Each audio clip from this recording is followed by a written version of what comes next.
Good morning once more. This is the third time I'm saying good morning today. And if you're just joining us, you are rightly tuned in. This is Why the Morning. And today we have a very interesting conversation for you on drug abuse and how we can be there for people who are going through or the recovery process. We know that drug abuse is a problem amongst the youth, and once you get into abuse, then it's a bit hard to get back to where you are, the recovery process, and the society usually stigmatizes them. So how can we be there as a people? How can we be part of the solution? That's what we're looking to discuss today. And for this particular discussion, I've been joined by two amazing people. On my right, I have Felicitus Okoko. She is a community health advocate and founder of Generation Us Kenya. And right next to her is Samuel Luchemo, who is a casting director, actor, and award-winning mental health advocate. So they are in the right position to talk to us about it. And remember that we have also asked you the question on social media, and I'll be sampling your feedback in a few once we get on with the conversation. So make sure that you're part of this. So Felicitus, tell us about what you do at your organization. My name is Felicitus Okoko. I'm the founder Generation Us Kenya.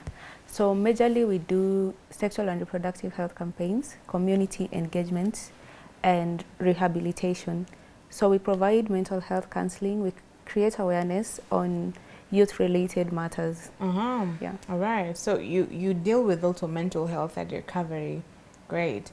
What about you? Yes. Hey, there's a lot about me. Tell us what you want us to know. The first thing, okay, as I'm in the film industry mostly, as a filmmaker, an actor, casting director, and also a mental health advocate. How can I say, I handle a psychosocial support group for over 1,000 people who are going through depression, anxiety, and all that. That's really cool. So that they can share. I give them a platform to share their stories and everything, so they get guidance, advice from just normal people, just so that you feel you can relate with somebody. It's a safe space for everyone, and they're my family. Okay. Yes. I'm really curious about that, because I usually see that kind of support group when I watch the movies. Yes. And I don't think I've really come across any. So how does it work?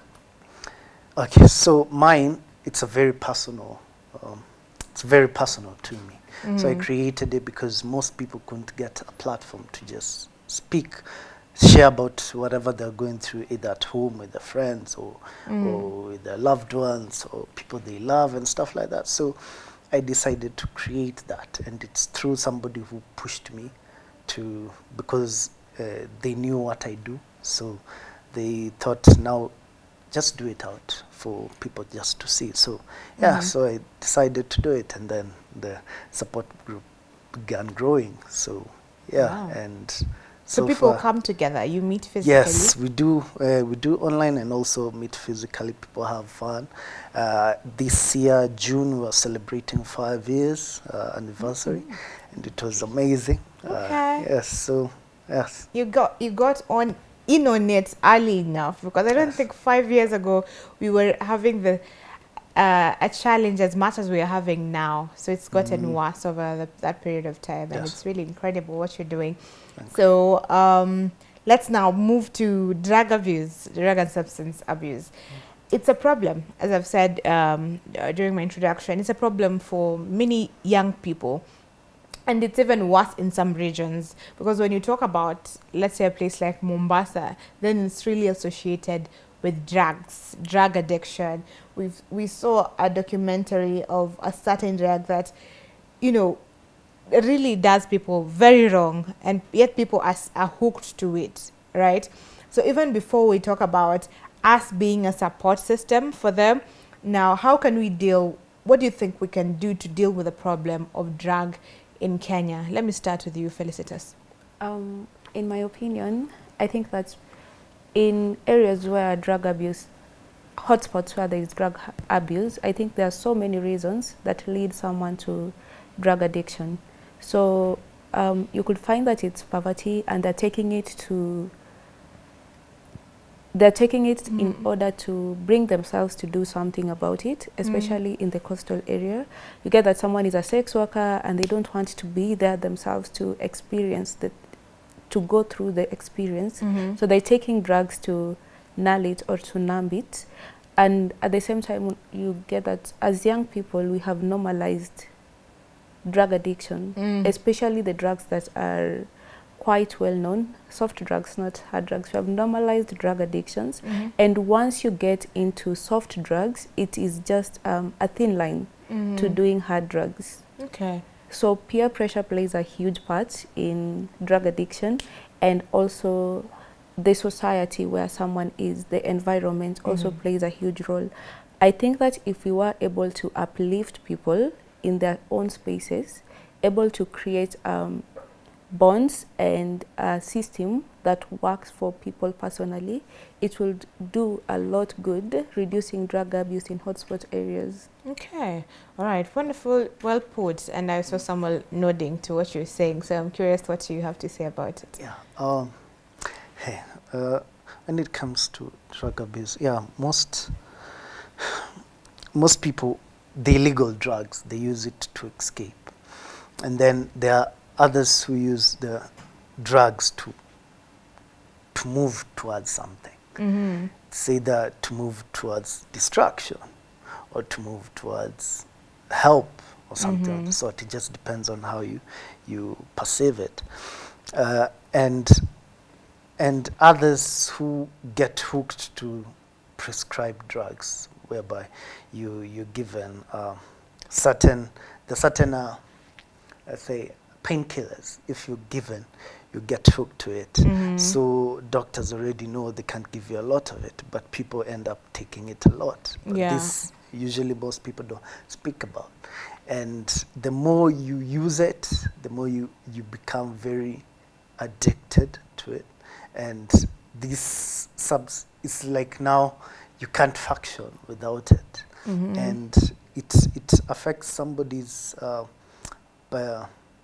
performance and somebody's thinking also. So the only role we as a community or family or friends can play is just to be of help, giving them help when they cry out for it, because sometimes when you are so addicted to something, you cry out for help because you don't have the strength or capability to come out of it. Okay. So you talk with the person. All right. From what you've just said, for families, you've brought us now to the support. For families who have someone who has a problem of drug addiction, it's usually hard, and maybe it's the African setup or setting. Someone say, huyu amejiachilia maisha yake, huyu anacheza, tulimwambia awache, tumejaribu kumwambia awache na hawachi, and it's they might want to stop, but it's because they're very hooked and they don't know how to leave that. So how do we get to that point where we change perceptions and we can help the family be there for this person? Yes, it's now that comes to caregiving. I've been a caregiver to a few drug addicts, and it's not easy.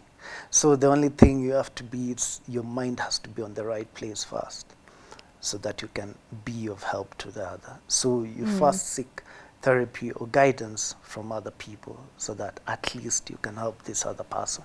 Yeah, we usually at the beginning, before you get to understand how to be a caregiver to this person, you go through a lot psychologically, and it drains you. So the first step is first to seek for other caregivers, and there are all organizations out there that help in that. One of them is Suruvi Caregivers Organization. It helps caregivers who have such situations. Okay. So once you're there, you have a support person, and also you become a support person to the drug addict. But it's not easy psychologically. It's a whole... Because you have to understand them, understand how they will manipulate you constantly, and get to understand how you can manipulate them positively. So you use the same strategy with them. So because it's not an easy task, I can tell you that, and it drains a person psychologically. Okay, so you need to be mindful of your own mental health wellness, and seek help, as even help your patient or the person you're caring for. Let me come back to you, Felicitus. What do you think of the same? But even before you answer that, you had mentioned, when you're talking about drugs, you had mentioned soft drugs that people have normalized. So what are the soft drugs that you're talking of? The most abused drugs in Kenya at the moment is alcohol and marijuana, weed. So when I am a young person, I'm still a campus student. So when I interact with my peers, like getting something like weed, which is supposedly illegal in the country, is so easy and very affordable. And if I tell someone today that I don't drink alcohol, their reaction will be like, what? How? How are you not drinking alcohol? If you tell someone how are you not smoking? You look like someone who smokes. You get that kind of nini. So it makes people who are living sober seem like they're doing something wrong. And taking alcohol or weed is the right thing to do. And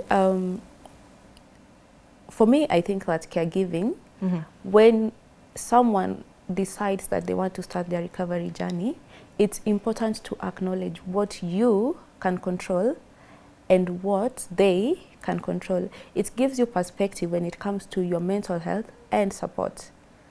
So acknowledging autonomy of the person, understanding the trauma that the person has gone through during the abuse period and before, what led them to addiction, acknowledging the autonomy, getting to know the root causes of the addiction, and it's also good that you as a person, you get to have your own mental health support and learning. So all in all, I think rehabilitation depends on the person that is addicted, and the support you give will just determine how fast they can recover or how slow they can recover, how many times they will relapse, and things like that.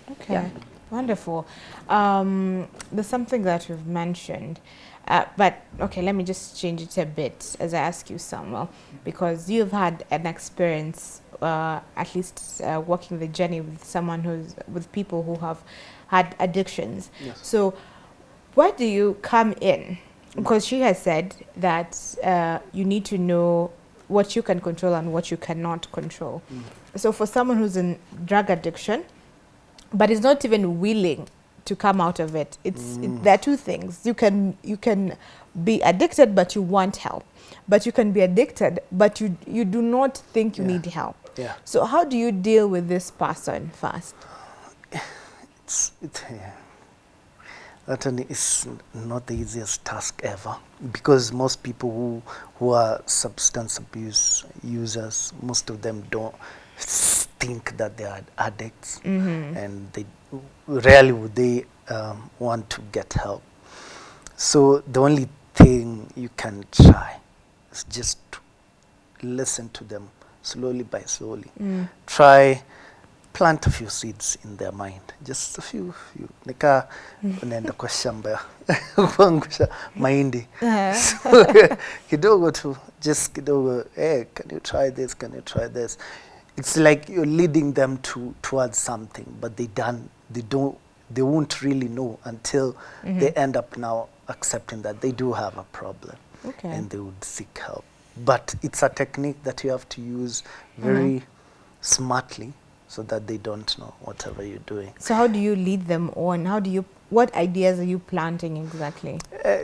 Just guiding, asking them out what they want to do in life. What would they, and which way would you think that it's better for you to be where you want to be and stuff like that. Let them share their hopes and dreams.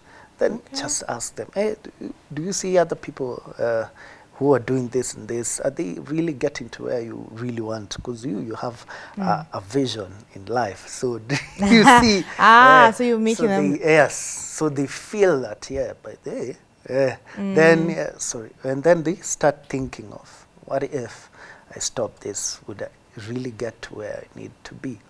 And one of the places that at least I saw, and I also got a mentor, is called Dr. Hussein from Tranquil Hospital in Quisero. So he's quite good with addiction recovery, helping people come out from addiction. And he has helped somebody very close to me. And yes, there's certain ways you can do to speak with this person in a very quiet, calm way, but they trigger you a lot. So you have to know how to calm yourself down so that you don't get triggered. Okay. Yes. Wow, I think I like that. So it's almost like you're changing their mindset, their perspective. Yes. You bring them to see the hope that is there in the future without the drugs and all of that. Okay. Now, to you, Felicitus, for alcohol, people don't think alcohol is a drug. You know, for people, alcohol is enjoyment. It's something that you do when you're cool, you know, but people get to that extent where alcohol controls them. They get so addicted to alcohol, it becomes bad. How can we work on that as a people, especially for young people, even in campus? Is there a way we can work on this? I think that there's some vulnerability that comes with losing control of yourself. And drug abuse takes away the control you have over yourself, especially when you are under the influence. And the effect spreads even to when you're not under the influence. You find that most of the time people do blame drugs for their actions, but mostly it is what it is doing to you or what it is making you. It is still you, but it is amplifying some parts of you. So I think it's important to let people know and see the difference between you having control over your life and you losing control over your life. There are a lot of borderline alcoholics at the moment, especially among young people, but they don't. What do you mean by borderline alcoholics? People who are not this close to addiction. One situation could push them to addiction. That close. This close to addiction. Thin line. And people are really proud of being in that position. I can control how much I take. I can control what it does to me. You know, that kind of thing. But you find that just one stressful moment, you get too deep into it. So I think it's important to highlight how someone can control their lives. And as you said, it's important to have hope for the future. If I was drunk yesterday night and I was coming here today in the morning, I wouldn't be presenting myself the same way. And if this is a big opportunity for me, it's an opportunity I would have lost because I can't articulate myself well. I can't, I'm not presentable enough, and I am very distracted. So when you think about where you want to go and the future you want to build, you get to understand what takes away from that journey and what adds to it. But mostly, I think recovery is majorly a personal decision, and it is better to have control over what you do. It is better, it is easier and better when you feel like you as an individual have control over your actions, have control over how much you drink or how much you don't drink. There are some people who just drink to piss off other people. There are some people who just drink to prove a point. Yeah. There are some people who just do it to prove a point. So it is important to feel like you are in control of your life. You're not being controlled by a lot of external factors. Okay. I think I like that. And I hope you bringing in your comments. I just want to sample a few before we continue with the conversation. The question: we have asked you today is, let me just read it. Substance abuse and recovery. Je ni gani family and friends wanaweza support someone in drug recovery.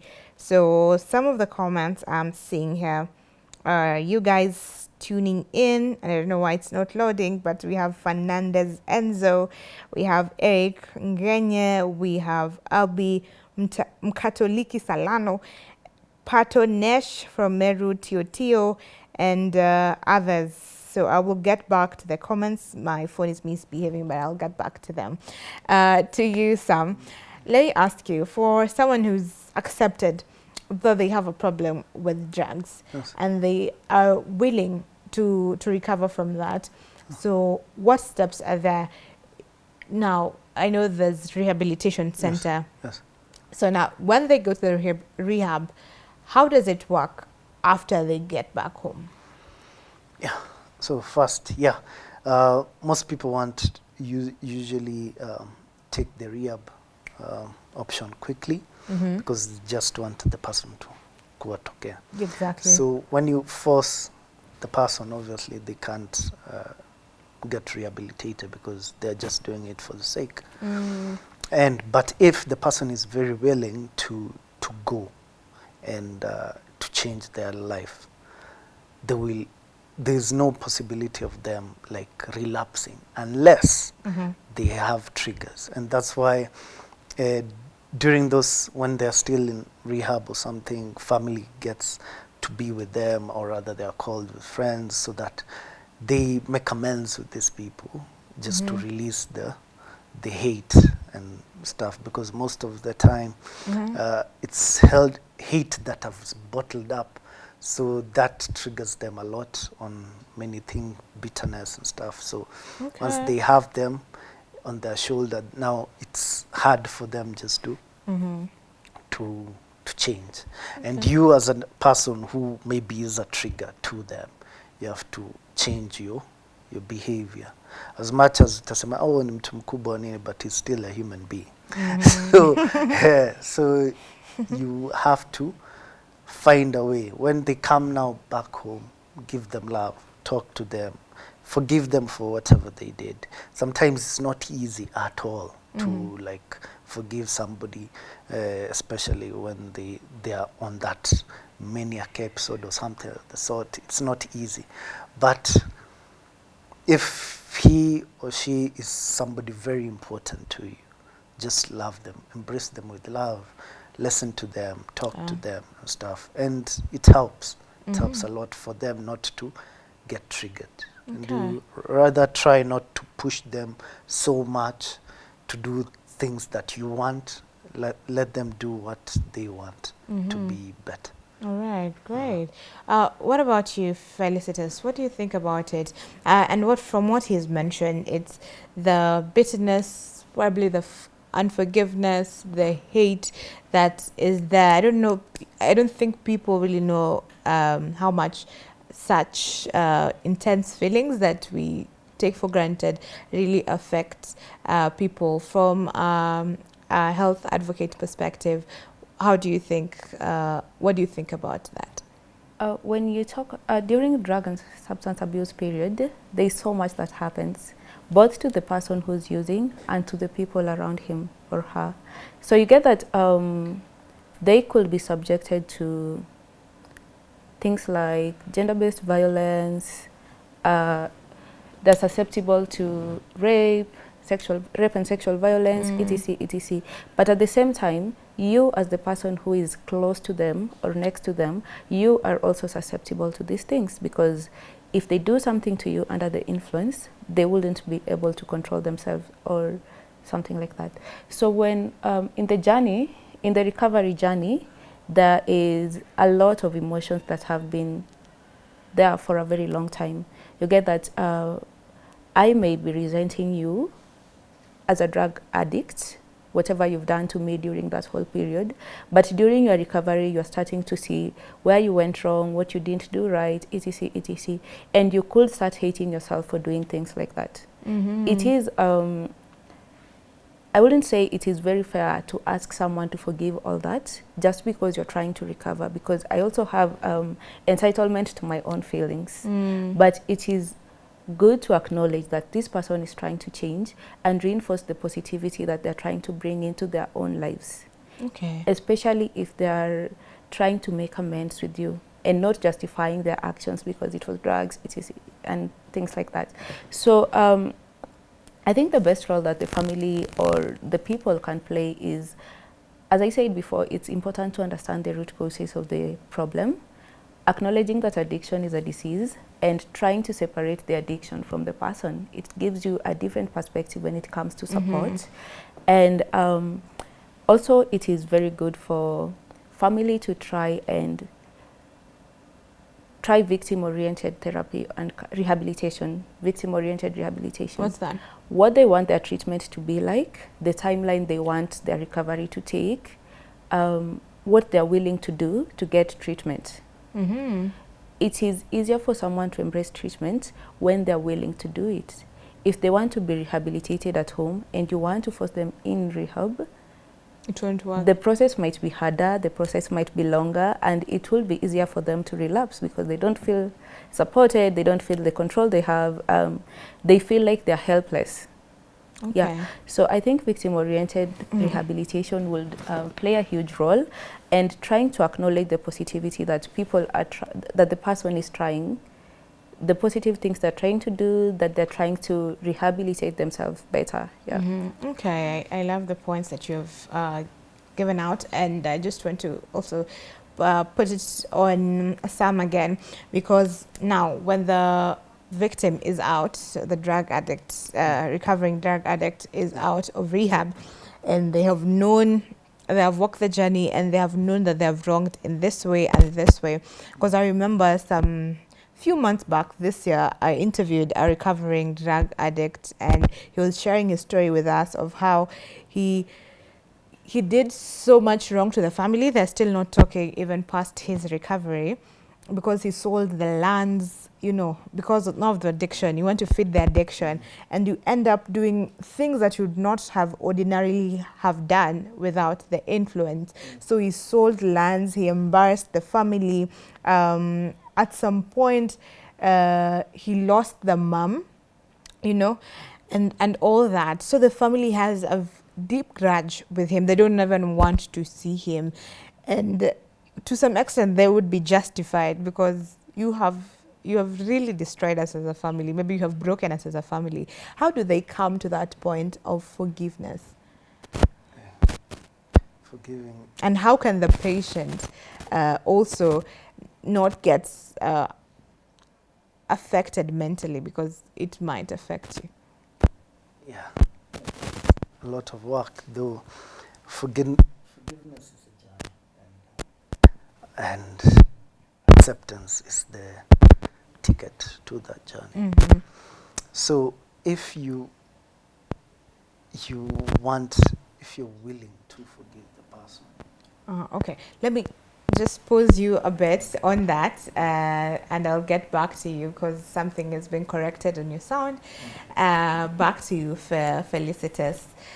Now, just the same thing that I've asked him, from your own perspective, maybe you can answer on the mental health bit, and now he will answer on the family bit, on the forgiveness. For a patient, a drug recovery patient, how do they not get affected mentally and end up in relapse, because they've gotten back to the society and the society is not accepting them? They're still being viewed as the addiction and not the person that they are themselves. You know, recovery doesn't take away the things that happened when you were under the influence. If you raped me under the influence and now you are sober, it doesn't take away the trauma I experienced or the issues I had to deal with because of that. So I think that acknowledging that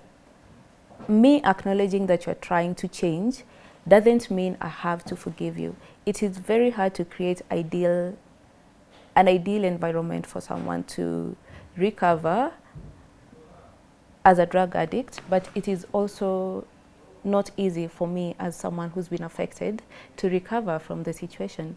So as you mentioned before, it is important for you as a family member to undergo therapy on your own. You can undergo therapy as an individual or as a family with the person who has been affected or with everyone else. So other than that, as an addict, it's important to understand that there are things you can't control, especially my reaction to you. It is not something you can control. And forgiveness is a journey. Maybe you came out of rehab 1 week ago and you had come out of rehab before and relapsed. Let's say you went to rehab the first time, relapsed, and did worse than you were before you went to rehab. You went to rehab again, now you're back, you're telling us that I have changed, I am never going to do this again. And I'm like, this is a statement I have had before. This is something that I forgave you the first time, you relapsed again, you did worse, you went back to rehab. You see, it's not something that, it is something that is going to stay with me for a while. So if you're willing to work towards being forgiven and being accepted back as the person, it is good that you put in the work. You try to prove yourself. Okay. You try to prove yourself. But as you try to prove yourself, don't overpressure yourself, because it is not something that you can control. Maybe they'll die without forgiving you. And you have to forgive yourself. Okay. You have to forgive yourself first before you expect someone to forgive you. They could or they couldn't. They would or they won't. It is something you can't control. As long as you make efforts, as long as you try, give it your best, it shouldn't, you shouldn't expect it. Yeah. You just make sure that you're coming from a good place, and you're really sincere about it, and be open that they may not be willing to forgive you, or it may take time for them to forgive you, and live with that fact. But live in forgiveness to yourself. Now, there's the how do I explain it? The frustration, even with the family, that you go to rehab and then you relapse. That's money, because rehab, again, it takes money. And maybe I will rope Sam on this one, because she has answered on the question of forgiveness. You go to rehab, you relapse, and then you go to rehab again and you relapse. As a person, as a drug addict in recovery, does one at some point give up on themselves? And does it help when the family still believes in you, even when you continue with the relapse, even as for them it's an emotional baggage? Okay,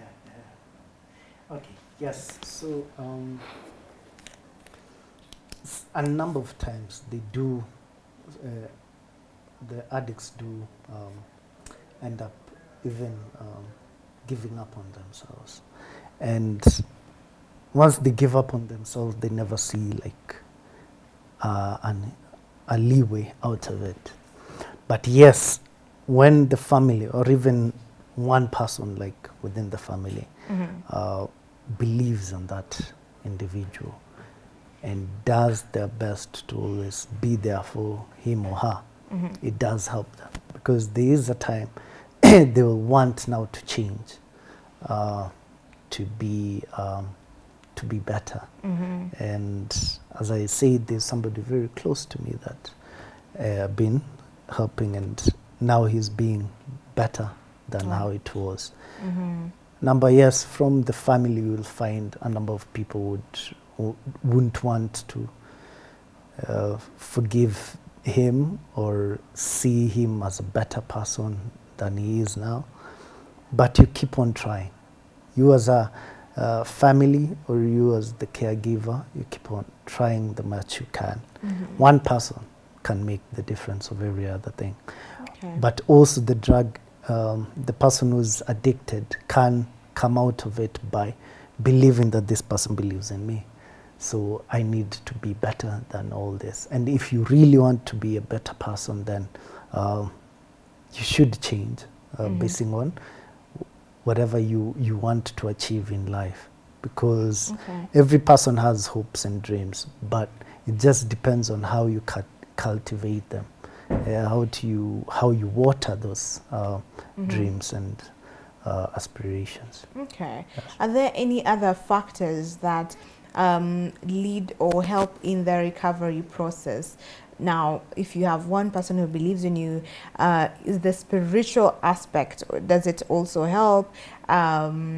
What other ways can they engage themselves in activities or things like that from you, and then I'll come back to. Okay, so spiritual help does help, so long as you're a believer or have faith in something. Okay. So it does help, but it depends also. Also the person who's giving you spiritual advice, stuff like that. It's not, for a Christian, let's say, you don't quote every time the Quran, I mean the Bible or Quran or whatever, but just see him or her as an individual, as a human being. How can you just relate with the person on just a personal level without so many quotes this, quote that, quote this. They just want to see, can you understand me as an individual rather than can you understand me as a specimen or as a soul? Or I know it's not that. They want to see just, can you just love them? Can you just be there for them?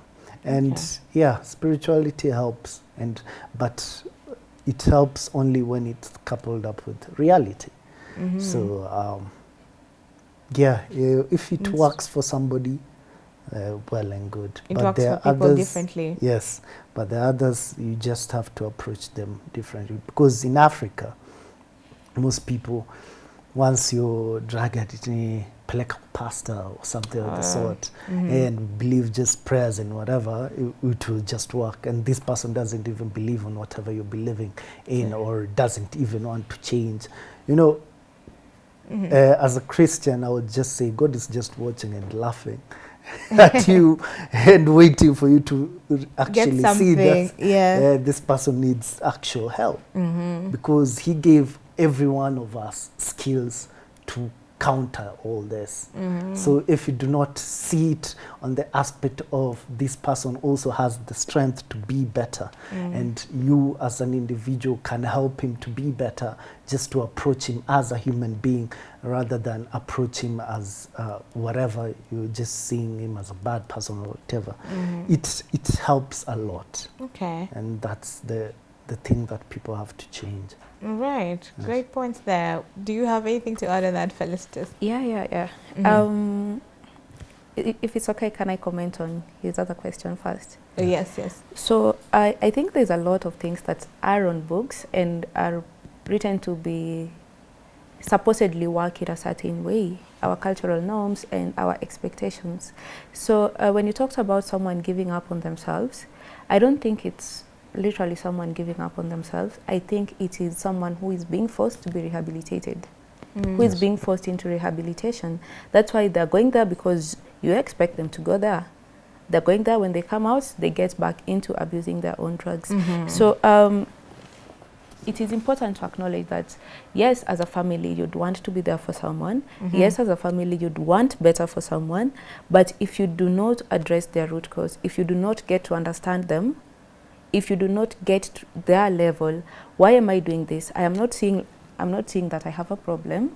If I look at myself, I don't see I have a problem. You don't get why I'm doing this. You are not trying to understand that I'm telling you I'm not an addict. You're not trying to understand that I'm telling you I'm not an addict.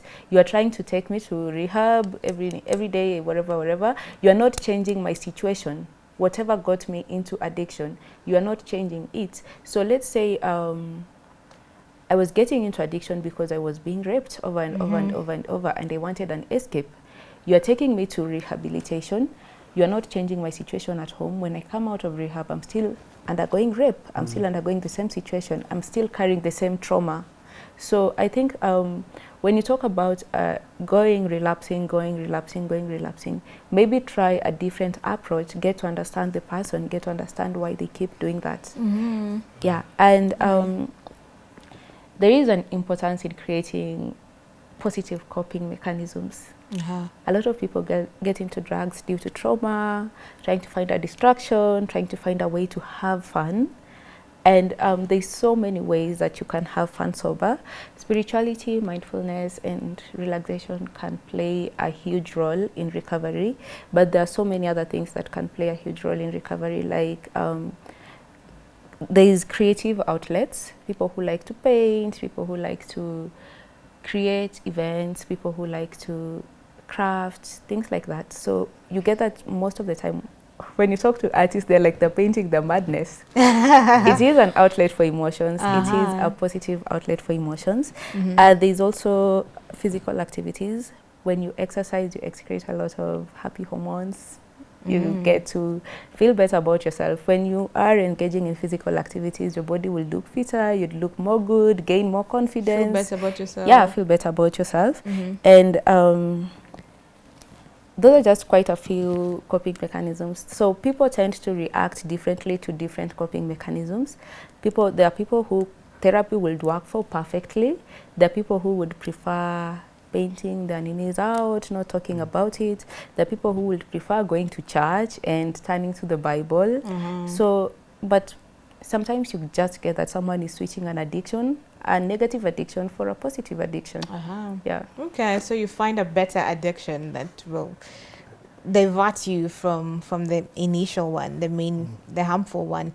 Now, even as we come to a close on this particular conversation, we have talked at length on how we can be there for people who are going through addictions, and even how the people who are addicted themselves can get out of this.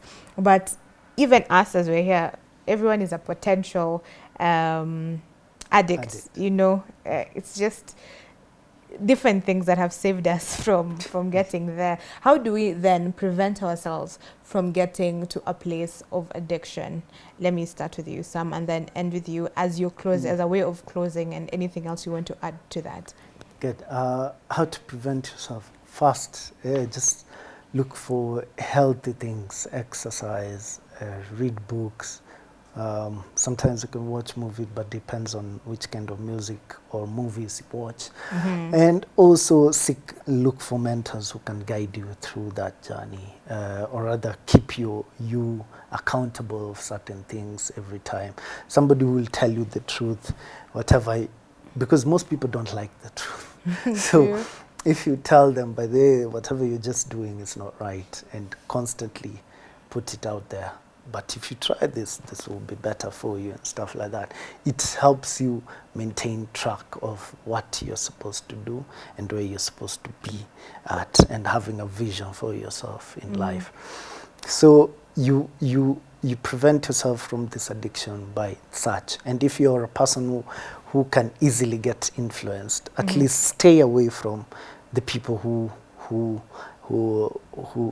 can lead you to addiction. But you know, the thing is, energy attracts energy. So you have to study your energy first, to get to know why are you attracting just the negative people? Why are you attracting just people who won't help you in relationships or business and stuff like that? So once you change, you morph into something else to be something greater, something better. You take time to rejuvenate, or rather mold yourself to be something out of whatever you see. And usually that starts with your thinking mentality. If you focus more on positive thinking, be more of conscious of whatever the decisions you're making, stuff like that. Overthinking also helps, but not to an extent. I am also an overthinker, but I would think on the aspect of, let's say, why don't we know who the tailor, or rather the person who made the shoes of Jesus? It has never been seen at all. So at least if you have things that you overthink of in a funny way or something, it tends to release you from such things, and you know, it makes you a better person. Awesome, great way to end it. Felicitus, in a minute, tell us your take on this. So me, I am big on individuality. As much as outside factors influence our behaviors, I'm big on what you can control as a person.